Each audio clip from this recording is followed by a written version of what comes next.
Valley of Dry Bones. In our last story, the remnant of Judah struggled to regain stability. Some leaders desired to serve Babylon and make peace. Others desired to rebel. As a result, brother turned against brother. The remnant of Judah was torn, and many of them fled to Egypt, despite Jeremiah's warnings. Now we are introduced to another prophet by the name of Ezekiel. Ezekiel is given a unique glimpse into the heart and mind of God. He is taken up by his spirit and shown an image of Israel's dead souls coming back to life, inspired by the book of Ezekiel. This is Jack Graham with today's episode of the Bible in a Year podcast. Thanks for joining us.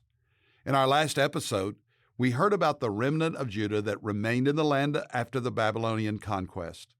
Those who stayed had a difficult, demanding task. It was rebuilding their homeland, which was laying in ruins. And though they tried to remain faithful to God, evil conspired against those who sought to do God's will. In fear, much of the remnant fled to Egypt rather than trust in God's provision and protection. Today, we will meet a new prophet, a man named Ezekiel, who will receive an awesome vision from God that shows him God's heart for his people and the power that only the God of Israel possesses to bring life even to dead, dry bones. Let's listen now to the reading from God's Word. It was dusk. The sky was painted a strong amber, and the prophet Ezekiel was walking among the fields. The light breeze whistled through the valley, causing the grain to dance back and forth. Ezekiel looked up to heaven, praying to the Lord. Then, in an instant, Ezekiel was thrown out into the Spirit of God. The earth around him spun. Ezekiel fell face down and looked up. He was no longer in the lush fields. Ezekiel lifted his eyes to see a blighted valley. The earth was coarse and black, and the sky was dim with smog and soot.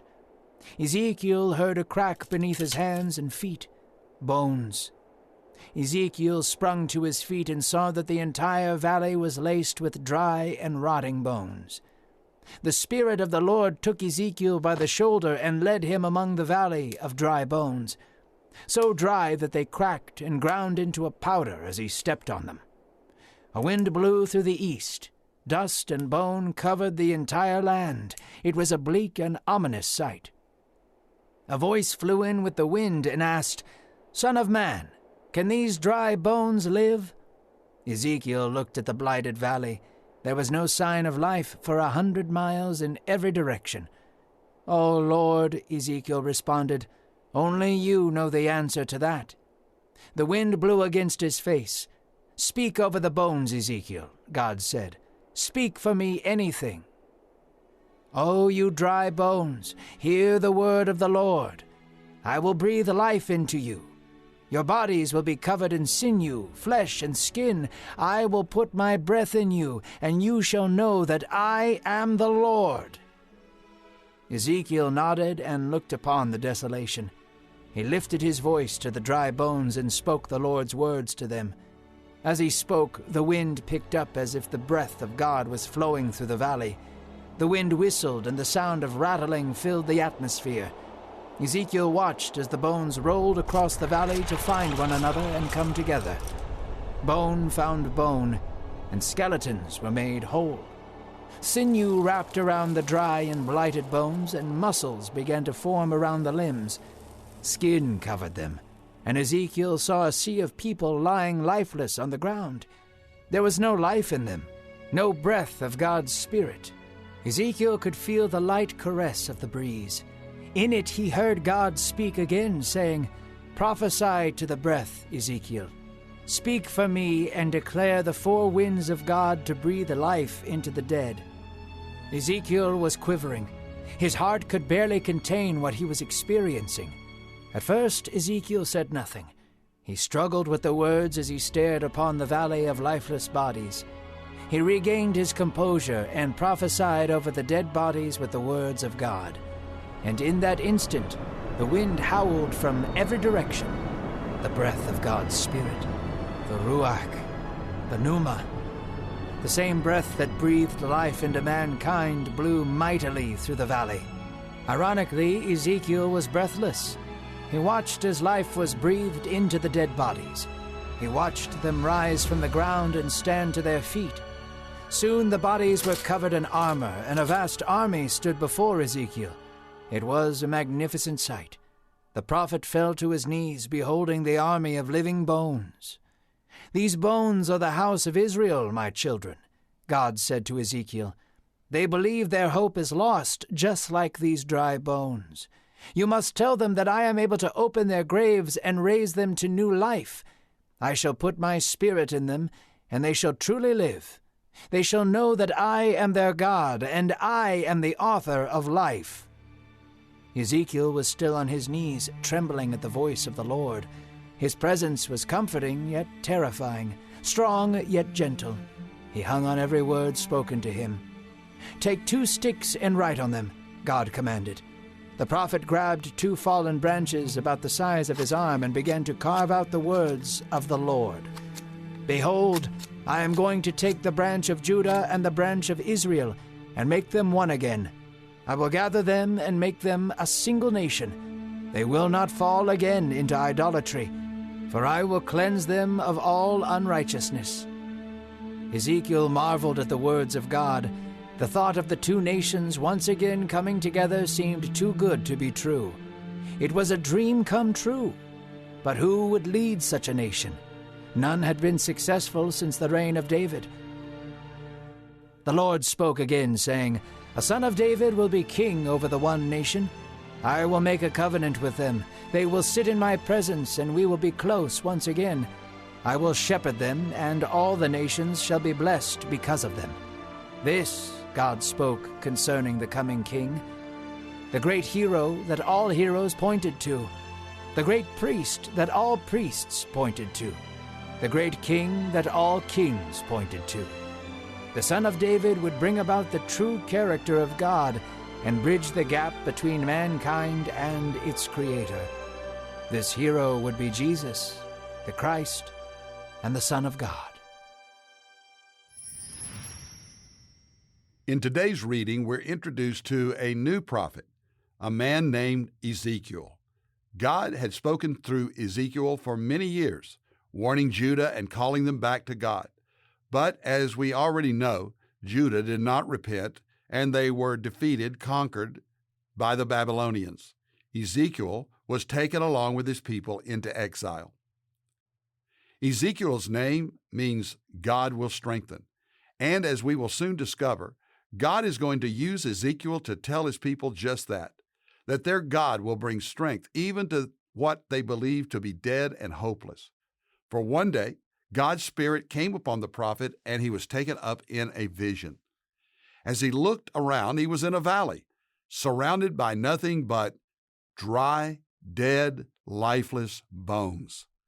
God then asked him a question that seems ridiculous from a human perspective. He asked, "Can these bones live?" Wisely, Ezekiel said, "Only you know that, God." He surely knew that God, who had made man out of nothing but dirt and breath, could do anything he willed, bringing life even to bones. The Lord then commanded Ezekiel to speak his word over the bones. And as he did, these dry, brittle bones began to come together with muscles and tendons and flesh. Suddenly, the valley was covered with not bones, but human bodies, full of flesh, yet there was no sign of life. We have to think a vision of thousands of human bones seemed disturbing enough, but these lifeless bodies all around would have been a terrifying sight. But God wasn't done yet. He told Ezekiel to speak to the 4 winds, calling them to fill these lifeless bodies. This was no mere wind. This was the breath of God, the powerful breath of the Almighty, the same breath that filled Adam's lungs and sprung him to life in the garden. It was the Ruach, the wind God sent over the waters to make them recede after the flood. There was great power in the breath of God. And as Ezekiel prophesied to the winds, they came and filled the bodies with life. It is an amazing reminder of God's life-giving power. And this was the message God wanted Ezekiel to give to his people. The once lifeless bodies rose from the ground and stood before him, an awesome army of warriors. Then God spoke, and we read in Ezekiel 37, verse 11, 12, and 13, these words, Son of man, these bones of the people of Israel. They say, our bones are dried up, and our hope is gone. We are cut off. Therefore prophesy and say to them, this is what the sovereign Lord says, my people, I am going to open your graves and bring you up from them. I will bring you back to the land of Israel. Then you, my people, will know that I am the Lord when I open your graves and bring you up from them. Despite the disobedience of God's people, their lack of faithfulness, God would not leave them in a hopeless situation. God has a plan, an eternal plan for Israel. Though they could only see despair and darkness and death in their exile, God was giving them a message of hope. This same God of hope is alive and working today. Even in your most hopeless situation, where nothing good seems possible, where there is only dry bones and death, God promises hope. And it is the core, the same hope that he was announcing to his people. At its core, this is the hope that God was giving to his people through Ezekiel, and it is the hope that he promises us today through our Lord Jesus Christ. And here was the promise to God's people. Even though they could not fully understand it, God was promising that he would restore the nation to life. They would be restored to their homeland. And the two nations, Judah and Israel, God was going to bring them under one king. Dear God, we pray for revival in our nation, spiritual awakening around the world. May you take what is dead and bring it to life. Revive your church, O God. Bring your people back to life. May we stand and not be silent with the word of God and the testimony of Jesus. May we live under the banner and the power and in the breath of God's Spirit, Christ the King. Dear God, thank you that even in the most desperate and desolate circumstances, when death is all around, you are still in control and you can bring life out of death. You did that in the resurrection through Jesus our Lord. And it is in his name that we pray. Amen. Thank you for listening to today's Bible in a Year podcast. We are so glad that you have joined us. I'm Pastor Jack Graham from Dallas, Texas. You can download the pray.com app and join millions of people who are listening daily to the Bible in a Year. I want to encourage you to make prayer and Bible study a priority in your life, that you would seek first the kingdom of God and his righteousness.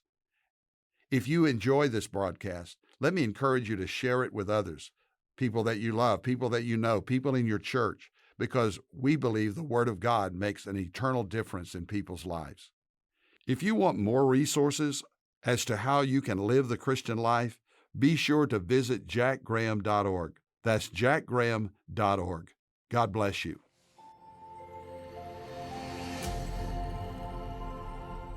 This episode is sponsored by MediShare, an innovative healthcare solution for Christians to save money without sacrificing quality.